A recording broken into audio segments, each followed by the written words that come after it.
দরকার নেই, সেটাই হয়ে যাবে। থাক দেখবো না।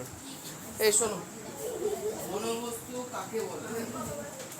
দেখো, যারা যারা কথা বলবো তাদের কিন্তু আমি বাড়ি পাঠিয়ে দেবো, ঠিক আছে? কালকে 8 ব্যাচে তাই করেছি। যারা যারা অঙ্ক সময় হাসাহাসি করছেন বাড়ি পাঠিয়ে রাখবো। যদি আমাদের পরীক্ষা এখন যদি সিরিয়াসনেস না আসে তাহলে পরে কি হবে, তাই না? ওই জন্য একটু সিরিয়াস হয়ে নিজে দাঁতে দাঁত চেপে রাখতে হবে, কষ্ট করে যে কথা বলবো এইভাবে, ঠিক আছে? তাহলে সবার প্রথমে একটু পুরোনো জিনিস মনে করানোর চেষ্টা করি যে ঘনবস্তু কি জিনিস, ঘনবস্তু কাকে বলে? যে সকল বস্তু নির্দিষ্ট কোনো আয়তন আছে, আকার আয়তন আছে, তাকে আমরা কি বলবো? ঘনবস্তু। যেমন একটা ইট, ইট কি হবে? ঘনবস্তু। যেমন তোমাদের জ্যামিতি বক্স বা আমাদের এই যে পেপার রাখার যে জায়গাগুলো, এগুলো কি নির্দিষ্ট কি ঘনবস্তু? তাহলে পেপার রাখার জায়গাটার বৈশিষ্ট্য কি দেখি। যদি চটি লুকিয়ে আসিস না তাহলে চটি লুকিয়ে আসার কথা বলার দরকার নেই, ঠিক আছে? যেটা চলে সেটা বলো। যদি প্রবলেম হয় চটি প্যাকেটে করে ব্যাগের মধ্যে নিয়ে বসবা।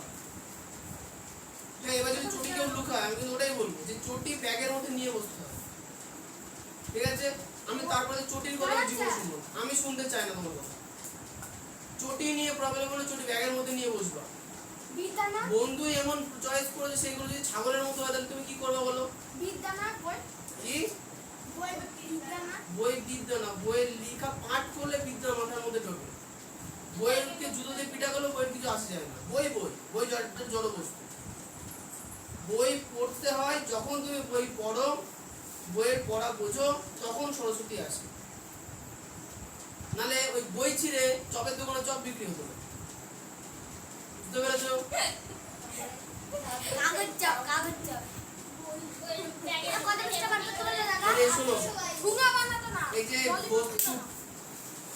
এই যে বস্তুটা আছে, এই বস্তুটার বৈশিষ্ট্য দেখো। এই দিকটা আয়তক্ষেত্র না বর্গক্ষেত্র? এই দিকটা তো আয়তক্ষেত্র। এইটা এই বস্তুটার 6টা দিক আছে, 1টা 2টো 3টে 4টে 5টা 6টা, মানে 4 সাইডে 4টে তল। চুপ, আমি শুধু কথা বলবো, কোশ্চেন যখন জিজ্ঞেস করবো তখন বলবো। আর উপরে একটা তল, নিচে একটা তল, তাহলে কত হলো? 6টা তল। তাহলে 6টা তলে কি আয়তক্ষেত্র? এমন ঘনবস্তুকে কি বলা হবে? আয়ত ঘন বা সমকোণী চৌকোণ। কি বলা হবে? আয়ত ঘন বা সমকোণী চৌকোণ। একইভাবে আরেকটা ঘনবস্তু চৌকোণ, সমকোণী চৌকোণ। আচ্ছা, আরেকটা ঘনবস্তু এটা দেখো, এর প্রত্যেকটা তল কেমন? বর্গক্ষেত্র। তাহলে এর 4 সাইডে 4টে তল, উপরে একটা তল, নিচে একটা তল।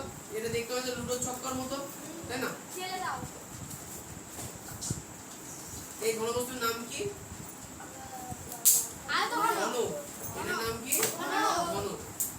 তার মানে এই বস্তুটার নাম আয়তঘন বা সমকোণী চৌকোণ, এটার নাম ঘন। আচ্ছা, এবার ঘন আর আয়তঘনকের মধ্যে পার্থক্য বলো।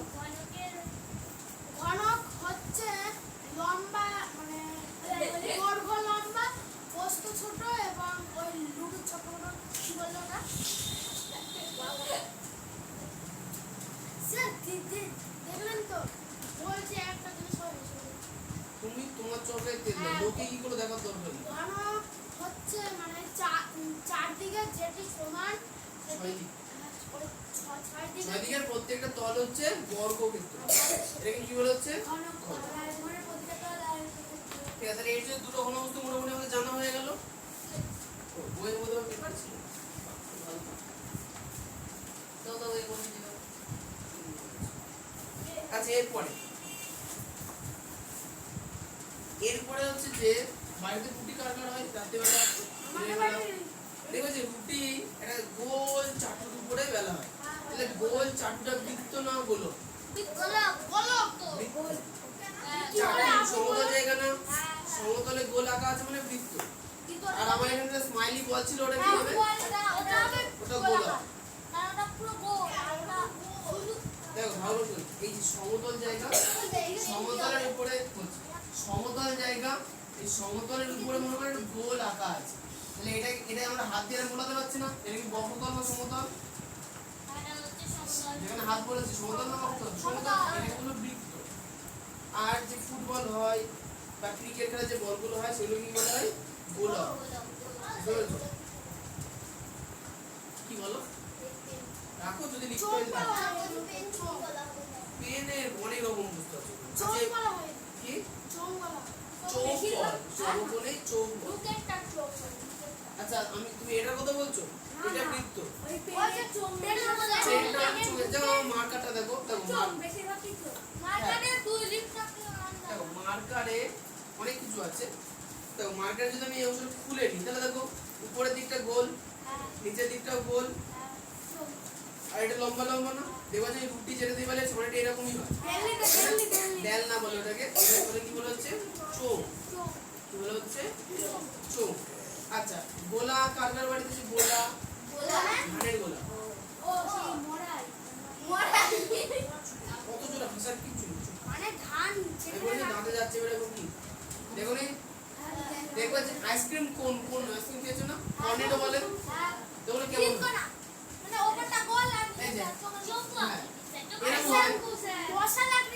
এটা কি বলা হয়? শঙ্কু। কি বলে এটাকে? শঙ্কু বলা হয়।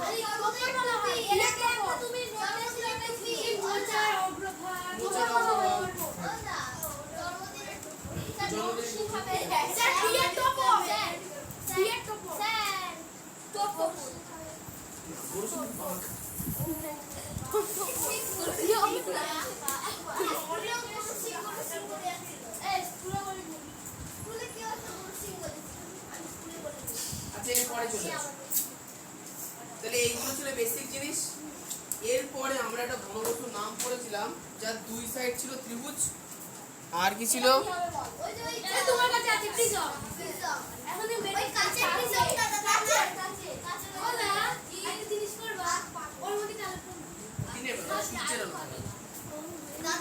তোমাদের রামধনু করে দেখিয়েছিলাম না?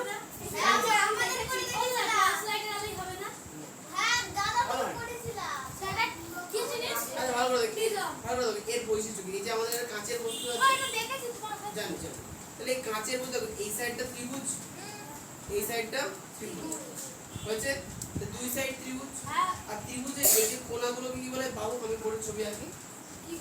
এই যে ত্রিভুজ, এটা ত্রিভুজ, তাই তো? তাহলে ত্রিভুজের এই অংশগুলোকে কি বলবো? মানে এই যে এই বোর্ডের এই লম্বাটাই কি বলবো আমি? বাহু। ত্রিভুজের কটা বাহু থাকে? তিনটে বাহু থাকে। তাহলে মনে করো এরকম ত্রিভুজ পাশে আরেকটা আঁকা আছে।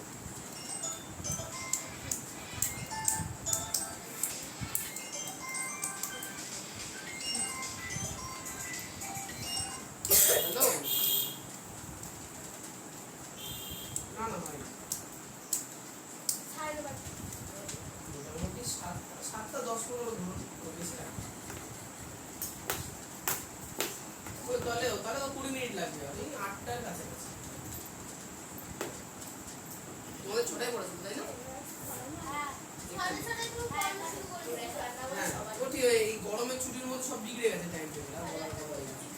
দুদিন তো আমাদের ঠিকই ছিল।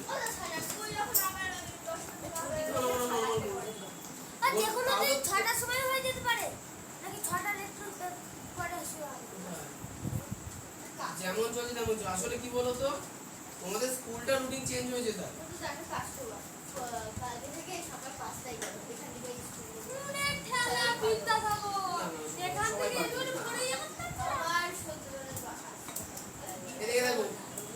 তাহলে কি বললাম যে দুটো ত্রিভুজ ভালো দেখো, সামনে একটা ত্রিভুজ, দুটো ত্রিভুজ আছে। এই ত্রিভুজের এগুলো কি বাহু, তাই তো? তাহলে বাহুগুলোকে যদি আমি সুন্দর করে জুড়ে দিই। আচ্ছা হ্যাঁ বলো। না বাহুর কোথায় আসবে? তাই দেখো প্রিজমের যে এই ত্রিভুজের যে বাহুটা আছে, দেখো এই বাহু বরাবর তল নিয়ে নিয়েছি না? এরকম তিনটে বাহু বরাবর তিনটে তল নেওয়া আছে না? তাহলে এখন এই তলগুলো কেমন দেখতে? আয়তক্ষেত্রাকার। তলগুলো কেমন দেখতে? আয়তক্ষেত্রাকার। ও তার মানে 2-5 ত্রিভুজাকার। আর ত্রিভুজের প্রত্যেকটা বাহু বরাবর একটা করে আয়তক্ষেত্রাকার তল। এমন ঘনবস্তুকে কি বলা হয়? প্রিজম। আচ্ছা একটা জিনিস মনে রাখো, প্রিজমকে এইভাবে রাখা হয় না। প্রিজমকে আমি যেভাবে বলেছি সেভাবে রাখা। প্রিজমকে ত্রিভুজটাকে নিচের দিকে রাখা হয়। ত্রিভুজটাকে নিচের দিকে মানে আমি যখন আলোচনা করব প্রিজমের ত্রিভুজটাকে কি বলবো? নিচের দিকে। আচ্ছা নিচের দিকের অংশটাকে আমরা কি বলবো? ভূমি। নিচের ত্রিভুজটার নাম কি বলবো? আচ্ছা যদি নিচের ত্রিভুজ থাকে প্রিজমের উপরে কি থাকবে? নিচে যদি ত্রিভুজ থাকে তাহলে উপরে কি থাকবে? ত্রিভুজ থাকবে না? ও তাহলে ত্রিভুজের ভূমি যেমন হয় ত্রিভুজের মাথাও তেমন হয়। আচ্ছা ত্রিভুজের প্রত্যেকটা সাইড কেমন হয়? আয়তক্ষেত্রাকার। আচ্ছা এইখানে যদি এর তো তিনটা বাহু আছে, তার মানে কি ভূমি কেমন? ত্রিভুজাকার। ভূমি যদি চতুর্ভুজাকার হতো, ঠিক, ভূমি যদি চতুর্ভুজাকার হতো তাহলে জিনিসটা দেখতে ঘনকের মতো হতো, তাই তো? যার ভূমি চতুর্ভুজাকার তাহলে ভূমি চতুর্ভুজাকার হলে মাথাও চতুর্ভুজাকার, আর চার সাইড গুলো আয়তক্ষেত্র ধরে, বুঝা গেল? আচ্ছা এইবার বিষয়টা হচ্ছে তাহলে এখন প্রিজম দিয়ে পরীক্ষায় প্রচুর কোশ্চেন আসবে, আর প্রিজমের বিভিন্ন অংশের কথা আমাকে এবার জানতে হবে। প্রিজম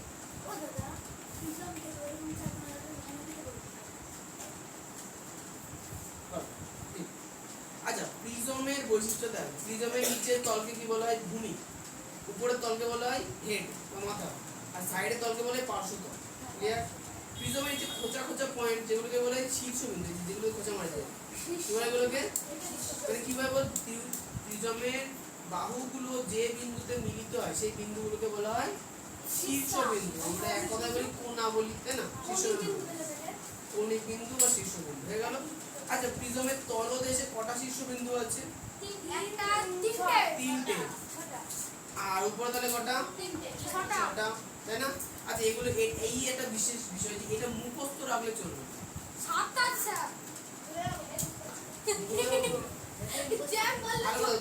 খেয়াল রাখতে হবে যে ত্রিভুজে প্রথমত প্রিজমের কথা বলেছে, প্রিজমের ভূমিটা কেমন? ত্রিভুজাকার। ত্রিভুজের কটা শীর্ষবিন্দু? তিনটে। তাহলে নিচে তিনটে, উপরে তিনটে। শীর্ষবিন্দু কটা হলো? এই যে একদম সোজানো পয়েন্টগুলো, ঠিক আছে? আচ্ছা তাহলে নিচে তিনটে, উপরে তিনটে, টোটাল কত? কটা? ছটা। এটা কিসের জন্য হলো? ত্রিভুজাকার ভূমি বলে না। হ্যাঁ চতুর্ভুজাকার যদি ভূমি হতো তাহলে নিচে কটা শীর্ষবিন্দু পেতাম, উপরে কটা পেতাম? আচ্ছা আমি ত্রিভুজাকার নিয়ে আলোচনা করি। আচ্ছা এই যে ত্রিভুজাকারের যে ত্রিভুজ তৈরি করেছে এই যে অংশগুলো, এগুলোকে আমরা কি বলবো? বাহু বলবো। কি বলবো? বাহু। তাহলে নিচে বাহু কটা? উপরে তিনটে বাহু। একটা দুটো তিনটে ত্রিভুজ তৈরি করেছে, তিনটে বাহু। উপরে বাহু কটা তাহলে? তিনটে। আচ্ছা তাহলে উপরের তল আর নিচের তলকে সাইডে তিনটে বাহু ধরে আটকানো আছে না? তাহলে তিনটে, উপরে তিনটে, ছটা, আর সাইডে তিনটে, নটা। বুঝা গেল? তাহলে আমরা কতগুলো বিষয় আলোচনা করলাম বলি। সবার প্রথম তল আমরা আলোচনা, সবার প্রথম প্রিজম বলে সবার প্রথমে মাথায় কি আসবে? ও তল কেমন? তলের পরে কি মাথায় আসবে? শীর্ষবিন্দু। শীর্ষবিন্দুর পরে মাথায় আসবে বাহু। বাহুর পরে মাথায় আসবে তল। আচ্ছা না এখানে তলের আকৃতি, তলের আকৃতি। তাহলে এবার একটুখানি আলোচনা করে ছোট করে আমরা কল্পনা শক্তি বাড়াবো। আবারও বলছি মুখস্থ কিন্তু থাকবে না, মুখস্থ থাকবে না। কল্পনা শক্তি ত্রিভুজকে প্রিজমকে ধরা হয় কেমন? এই ত্রিভুজের দিকটা নিচে থাকে, আর প্রিজমের সাইডের তলগুলো কেমন হয়? সবসময় আয়তক্ষেত্র। এটা আমরা ধরে চলবো, বর্গক্ষেত্রটা কোনো প্রবলেম নেই। এবার শোনো তাহলে তলের আকৃতি মানে ভূমি। আচ্ছা তলের জায়গায় লিখে ভূমি। ভূমির আকৃতি ভালো বলছো। ভূমির আকৃতি যদি ত্রিভুজ আকার হয় তাহলে ভূমির আকৃতি আমরা কি লিখবো? ত্রিভুজ আকার। কি লিখবো? ত্রিভুজ আকার। কল্পনায় আনতো যদি ভূমি ত্রিভুজ হয় হেড কেমন হবে? মাথা কেমন হবে? ভূমি ত্রিভুজ হলে মাথাও, বুঝতে পারছো না তুমি? পাচ্ছো? আচ্ছা কিন্তু সাইড গুলো কি হবে? সবসময় আয়তাকার আসবে। শীর্ষবিন্দু কটা? চলো ভূমি যদি ত্রিভুজ আকার হয় তাহলে শীর্ষবিন্দু কটা? ছটা। দেখো নিচে, দেখো শীর্ষবিন্দু নিচে আর উপরে থাকবে, আশেপাশে নিচে তিনটে, উপরে তিনটে। কেন তিনটে? কারণ ত্রিভুজ আকার আছে। নিচে তিনটে শীর্ষবিন্দু, খোঁচা খোঁচা পয়েন্ট নিচে তিনটে আছে, আর উপরে তিনটে পয়েন্ট, তাই তিনটে তিনটে ছটা। তাহলে শীর্ষবিন্দু ছটা হয়ে গেল। ছটা লিখো, ছটা। আচ্ছা শীর্ষবিন্দু পরে চলে আসবে কি?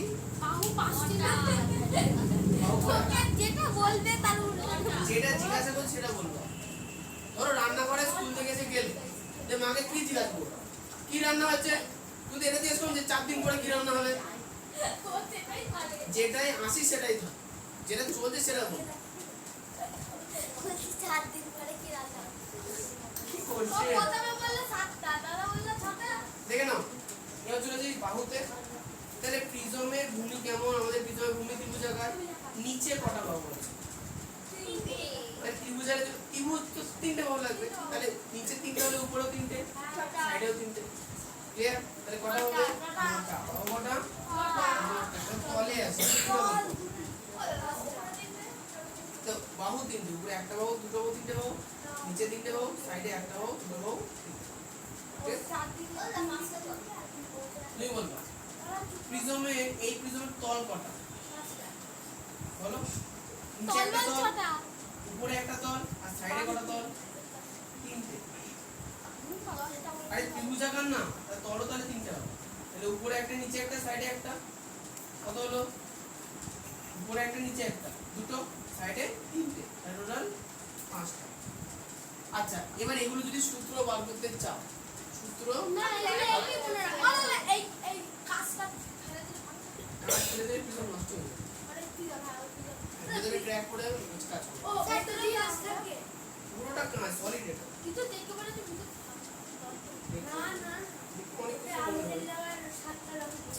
আচ্ছা, এবার চলে আসবো অন্য জিনিস, কল্পনা শক্তি বাড়াতে হবে।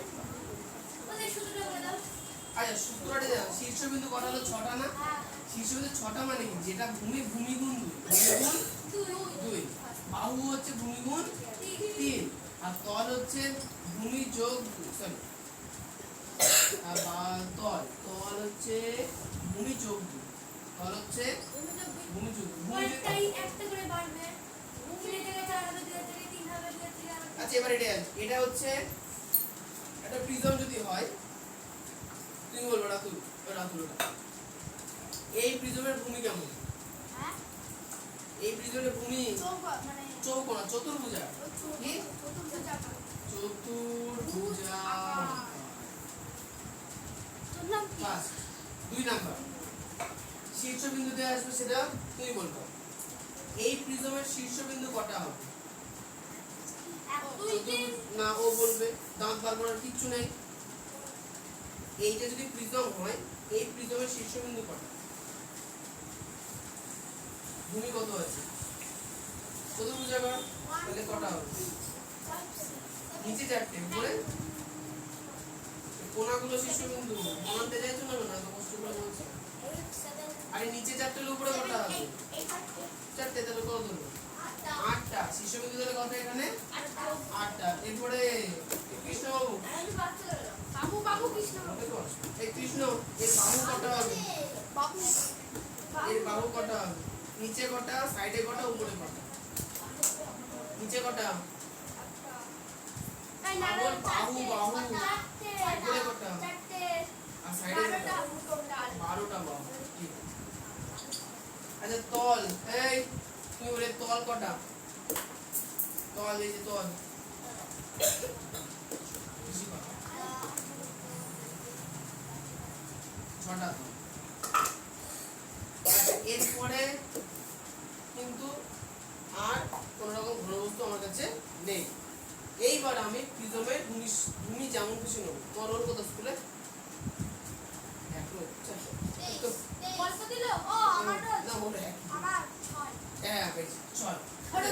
কোন প্রিজমের যদি ভূমি 6টা বাহু থাকে, সেটাকে আমরা কি বলবো? ষড়ভুজ। সেটাকে আমরা কি বলবো? ষড়ভুজ।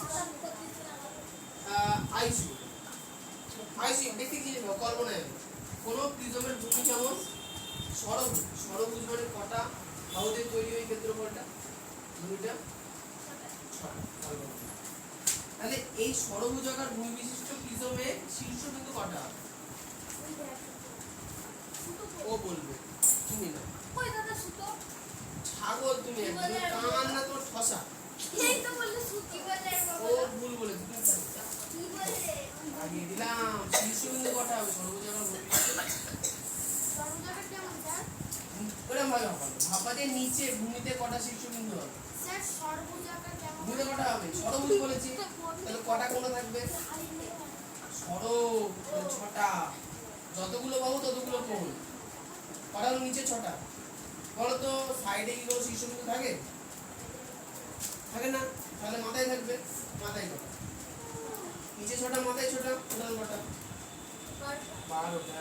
শিশুবিন্দু কত হলো? 12। তাহলে ভাবার বিষয় কি? নিচে, সাইডে, উপরে। নিচে, সাইডে, উপরে। কিষান বলেছে এই জিপ কমান আছে। খালি রেখেছিল না এটা?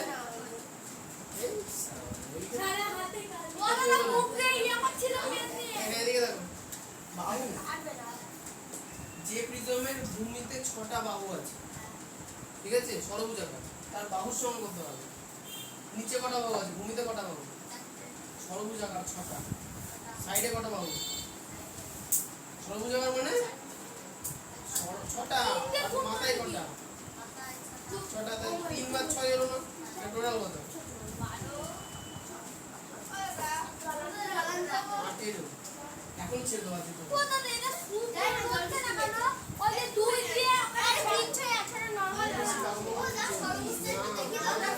হয়ে গেছে, ছেড়ে দেবো এখন।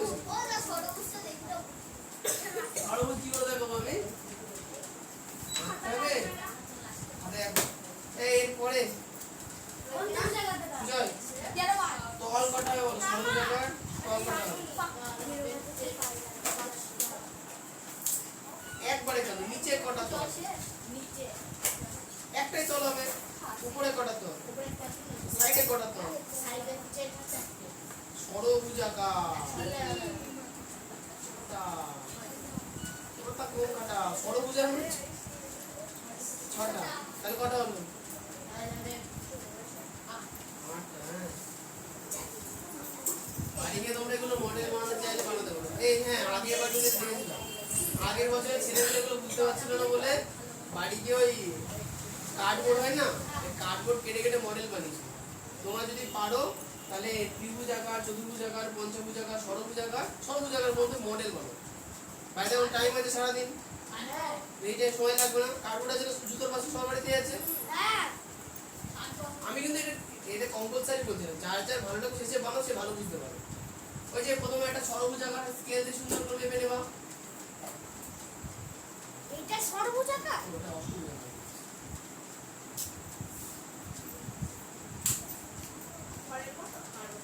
এই যে ষড়ভুজাকার 6টা বাহু, 1000 এর খোপের মতো। স্কেল দিয়ে সুন্দর করে একটা ষড়ভুজ আঁকলে, আঁকার পরে এটা কেটে নেব, কেটে নিয়ে এটা আবার বসাবো, যে আরেকটা ষড়ভুজ কেটে নেব। হয়ে গেল। এইবার কি করবা? দুটো, একটা ষড়ভুজকে উপরে, একটা ষড়ভুজকে নিচে রাখবা। সাইডে তলগুলো কি দিয়ে জুড়বা? চৌকো চৌকো কাটবোর্ড দিয়ে। তাহলে পরিষ্কার আঁকতে আঁকতে করতে করতে বুঝে যাবে কটা তল, কটা শিশুবিন্দু, কটা বাহু। তা তোমাদের কাজ হচ্ছে খাতা এটা নোট করে নেবে। আর এটা বইতে দেওয়া নেই। হুম।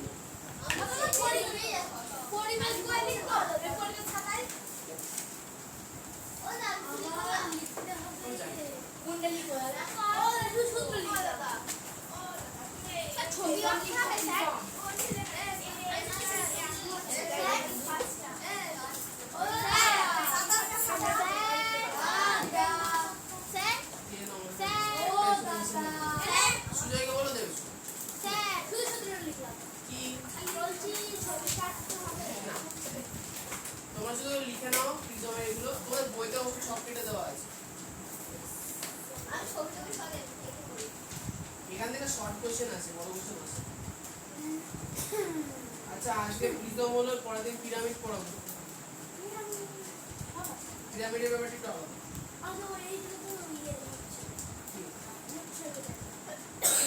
আচ্ছা, পিরামিড মানে আগের দিন কাল দেখলাম সৃজিতা বানিয়েছিল না? আমরা তো আর যেটা বলো চেষ্টা করো বানানো, যদি সময় থাকে বানাও।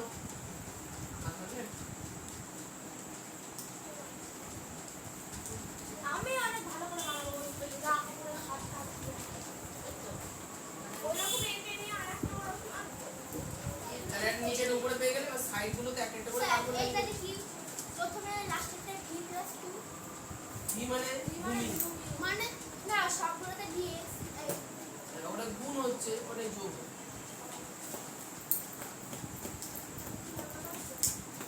এটা বলছে আমার বানাবো, কাজে লাগবে।